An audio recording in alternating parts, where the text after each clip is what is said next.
صاحب اگر آپ 5ویں صدی ہجری پر ایک طائرانہ نگاہ ڈالیں نا تو آپ کو اندازہ ہوگا کہ وہ جو معاشرہ تھا، جس معاشرے میں یعنی بغداد کی اس سرزمین پہ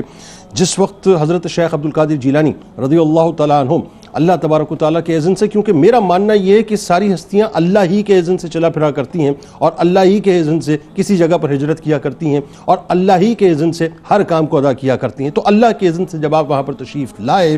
تو بغداد ایک سیاسی ٹربلنس کا بھی شکار تھا ناظرین، اور سماجی ٹربلنس کا بھی شکار تھا، معاشرتی ٹربلنس کا بھی شکار تھا، اور اخلاقی اور نظریاتی اور عقائد کے ٹربلنس کا بھی شکار تھا، یعنی ایک عجیب صورتحال تھی۔ اس صورتحال میں جب حضرت شیخ عبدالقادر جیلانی رضی اللہ تعالیٰ عنہ مسند ارشاد پر تشریف فرما ہوتے، اور تقریباً روایت بتاتی ہے کہ آپ کی جب 51 برس عمر ہو چکی تھی اس وقت آپ نے مسند ارشاد کو سنبھالا تھا، اور 40 ایئرز کا ایک پورا اسپین ہے ناظرین۔ اس 40 ایئرز کے اسپین میں آپ نے ظاہر اپنے مدرسے کو بھی جاری رکھا اور اپنی مجالس کو بھی آپ نے خاص طور پہ جاری رکھا، اور آپ نے اپنے خطبات کے ذریعے سے، اپنے ارشادات کے ذریعے سے، اپنی نصیحتوں کے ذریعے سے ایک انقلاب، اگر میں کہوں تو غلط نہ ہوگا، کہ باقاعدہ ایک انقلاب بپا کر دیا۔ یعنی دیکھیں نا آپ کہ وہ ارشادات ایسے تھے، وہ خطبات ایسے تھے کہ تاریخ بتاتی ہے کہ ہزاروں کا مجمع، یعنی ایک روایت میں تو 70,000 تک کا مجمع آتا ہے کہ ہزاروں کا مجمع جو ہے وہ آپ کی خطبات کو سننے کے لیے موجود ہوتا تھا، جس میں وقت کے جید علماء کرام، جید مفسرین، جید فقیہ، جید محدث موجود ہوا کرتے تھے۔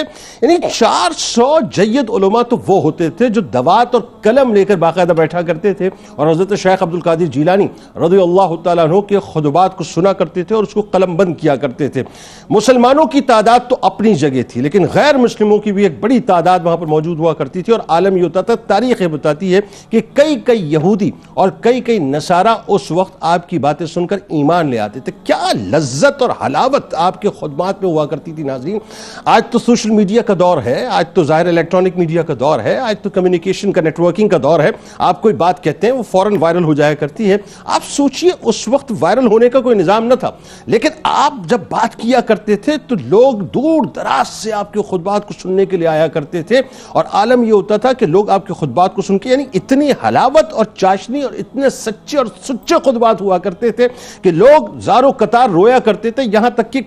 کئی جنازے ایک وقت میں اٹھ جایا کرتے تھے، یعنی اتنا شفاف آپ کا خطبہ ہوا کرتا تھا۔ عالم یہ ہوتا تھا ناظرین کہ ایک بات جو بہت ضروری ہے سمجھانا، کہ حضرت شیخ عبدالقادر جیلانی رضی اللہ تعالیٰ عنہ نے توحید پرستی کا اپنے خطبات میں بہت درس دیا، یعنی شرک سے بچنے کی مکمل طور پہ آپ نے تلقین فرمائی۔ آپ لوگوں کو تقوی کی، پرہیزگاری کی تعلیم دیا کرتے تھے، تزکیہ نفس فرمایا کرتے تھے، اللہ پر کامل یقین کی آپ دعوت دیا کرتے تھے، صدق و امانت کا درس دیا کرتے تھے، صبر و شکر کی آپ بات کیا کرتے تھے، دنیا سے بے رغبت لوگوں کو کیا کرتے تھے، ان کے اندر اخلاص یعنی اخلاص کی جو نعمت ہے وہ پیدا کیا کرتے تھے، محبت الہی اور عشق رسول صلی اللہ علیہ وآلہ وسلم آپ کے خطبات کا یوں کہہ لیجئے کہ بنیادی لباس ہوا کرتا تھا۔ علم و عمل کی طرف آپ لوگوں کو لے کے آتے اور ذکر و عبادت میں آپ لوگوں کو لگایا کرتے تھے۔ آپ نے لوگوں کی تزکیہ نفس کا اس قدر اہتمام فرمایا ناظرین کہ بڑے ڈاکو، بڑے یوں کہیے کہ بدکار آپ کی بارگاہ میں آ کے نہ صرف تائب ہوا کرتے تھے بلکہ وقت کے ولی بن جایا کرتے تھے۔ ایک جگہ آپ فرماتے ہیں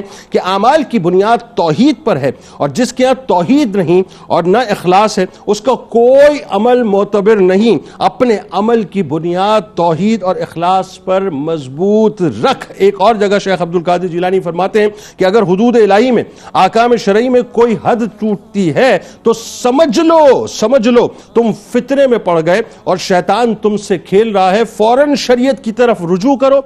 اسے تھام لو، نفس کی خواہشات کو جواب دو، اس لیے کہ وہ ہر وقت جس کی یعنی شریعت کی تائید نہیں کرتی، بلکہ وہ یعنی جو بات شریعت کی تائید نہیں کرتی وہ باطل ہے۔ اس کے بعد آپ فرماتے ہیں کہ دنیاوی جو عشرتوں ہیں